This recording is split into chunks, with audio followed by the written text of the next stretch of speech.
Dans cette deuxième partie, je vais parler des sédiments qui sont accumulés dans la mer d'Écosse et donc des roches qu'on y observe actuellement et comment ces roches déterminent les paysages. Alors, on va considérer une petite coupe qui irait depuis les zones émergées du Massif central à droite jusqu'aux zones peu profondes de la mer d'Écosse à gauche.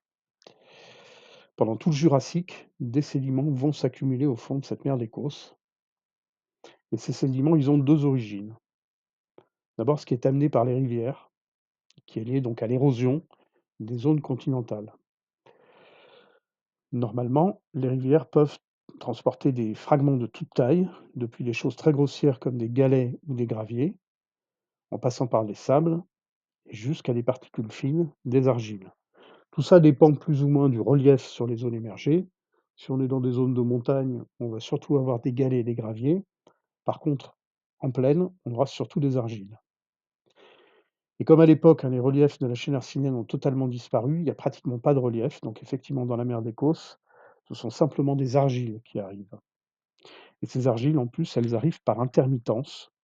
Tout ça dépend du cycle hydrologique ou climatique, mais il y a des périodes pendant lesquelles il n'y a pas du tout de sédiments amenés depuis le continent.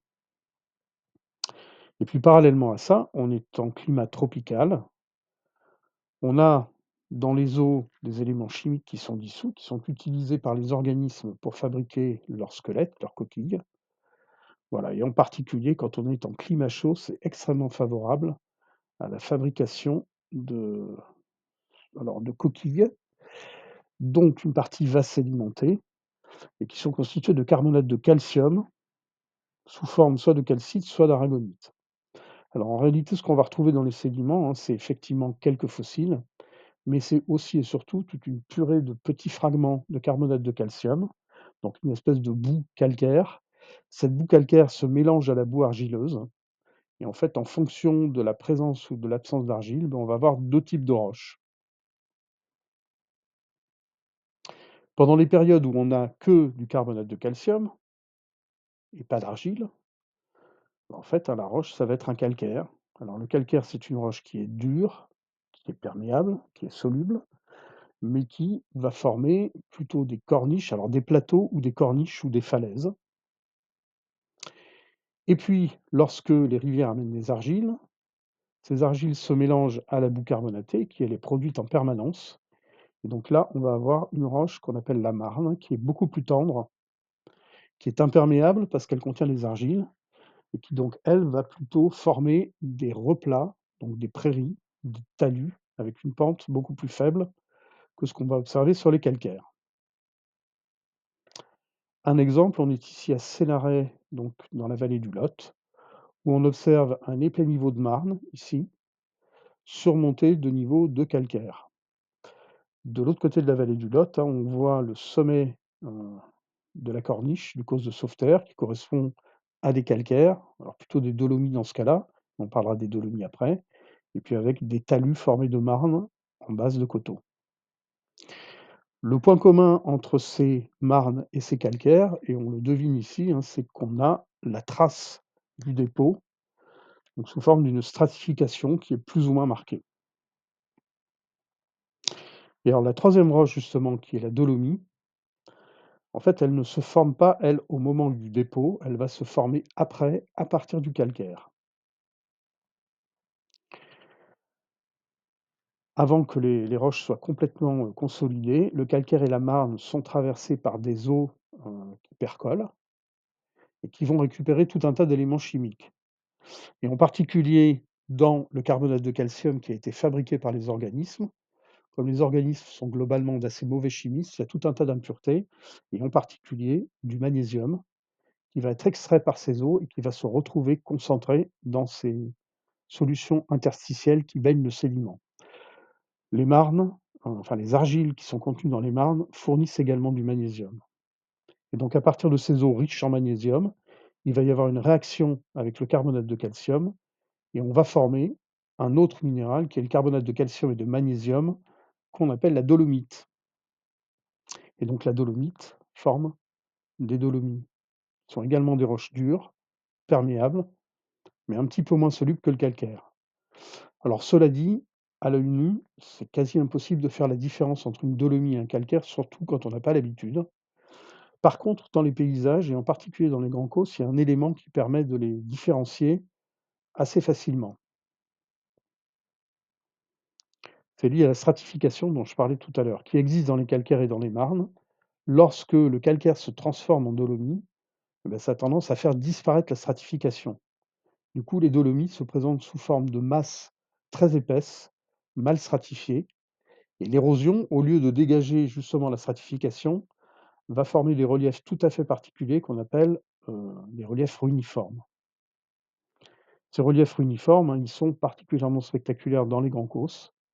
Ils forment ces chaos de Montpellier-le-Vieux sur le Causse noir ou de Nîmes-le-Vieux sur le Causse méjean, qui sont tous les deux formés dans des niveaux de dolomie très épaisses, formés aux dépens de calcaire, qui à l'origine étaient nettement stratifiés, et la dolomitisation a plus ou moins effacé tout ça, même si on en devine encore quelques vestiges ici.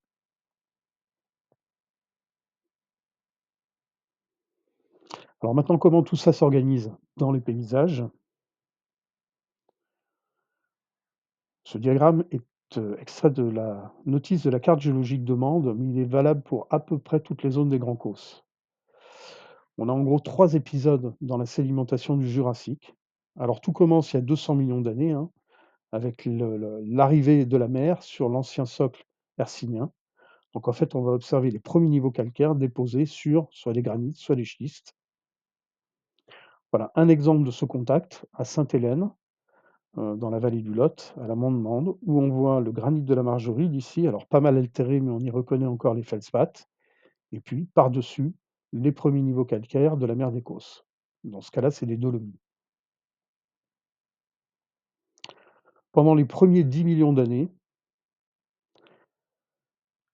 la sédimentation va alterner de manière très rapide des arrivées d'argile et des niveaux calcaires. Donc en fait, on a quelque chose qui est très finement stratifié, mais qui se termine quand même par un niveau calcaire un peu plus dur.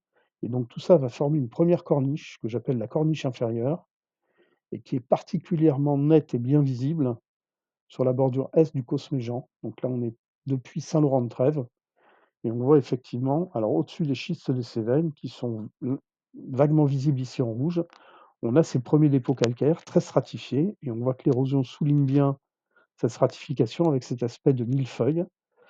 La carrière de Florac exploite ces niveaux-là et puis on a effectivement une petite corniche au sommet. C'est dans cette corniche inférieure qu'on peut observer ces alternances de calcaire dolomitique beige et d'argile bleue qu'on observe à Belvezet, autour de Mende et un peu partout dans les Grands Causses.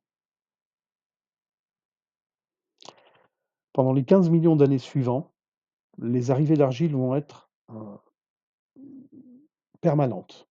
Et donc en fait, on a des niveaux de marne continus, alors plus ou moins épais, qui vont former un replat au-dessus de la première corniche. Alors un talus marneux, qui parfois est très limité, comme c'est le cas ici sur la bordure est du Causse méjean. Alors on le voit quand même, ce talus marneux avec ce petit replat et ces niveaux de prairie. On est ici le village de Croupillac. Plus à l'horizon ici, à la base de l'Esquinodaz, on voit ces zones ravinées ici qui correspondent à ces niveaux marneux. On les voit ici à la base du truc de Miret. Effectivement, plus on va vers le nord, là, plus ces niveaux s'épaississent. Ils sont particulièrement épais dans le Val d'Eunez où là ils peuvent, enfin ils dépassent plusieurs centaines de mètres. Voilà, et on les retrouve ici à Sénarey, heu, où là j'ai pas forcément d'idée de l'épaisseur, mais ils sont quand même assez conséquents.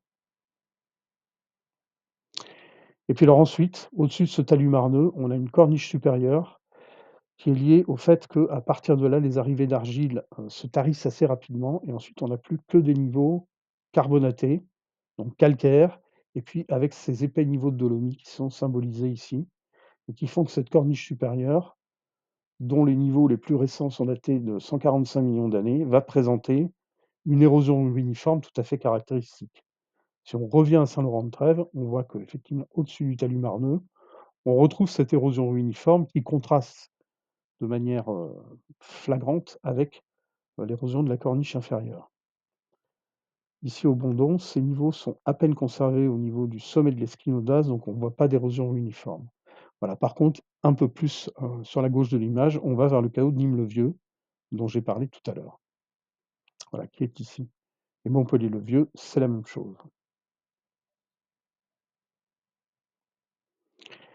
Et alors maintenant, si je reviens à cette coupe générale des causses, donc on voit qu'en fait, sur les bordures, on va trouver plutôt des niveaux de la base, donc corniche inférieure, talus marneux, alors que au centre des grands causses, quand on est au fond de ce graben, mais forcément les niveaux les plus anciens sont très profondément enfouis, et ce qu'on va observer dans les gorges, c'est des dépôts beaucoup plus récents.